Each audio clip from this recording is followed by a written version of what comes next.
If your Ring camera is online, stop recording motion events or live view won't work. Don't replace it just yet.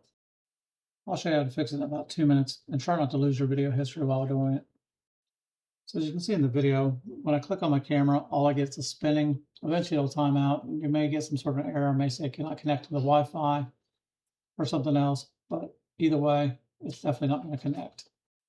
Now, if you look at my third camera down, you'll notice in my dashboard, it actually shows it's updating. So like 18 seconds ago, it had actually got a new picture. But when I click on live view, that's when I get the loading screen. You also notice if I scroll back through time, the snapshot capture is still working. So it's still taking a picture every so often. It's just not recording motion events. And after researching for about an hour, this is the solution I've come up with.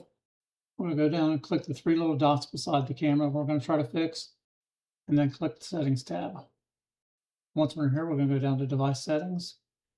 Scroll down to the bottom, go to General Settings. Scroll down to the bottom, Remove Device. Now, depending on if you're trying to keep your videos or not, click whichever one you want. I'm going to actually try to keep my videos, so I'm just going to deactivate the device. You got to click Got It.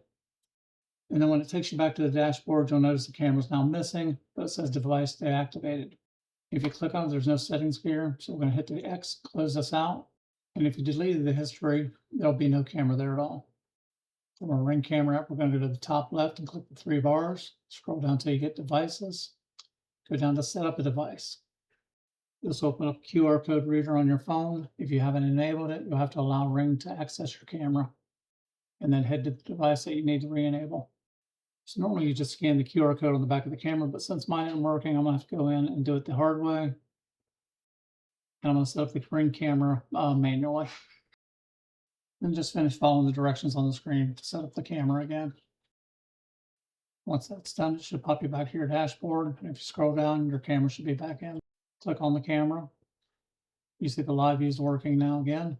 And if I scroll back through my history, there's nothing there except for the snapshot pictures that it took. But if I scroll back to where the camera actually had stopped functioning, I've actually got my previous recording still in there.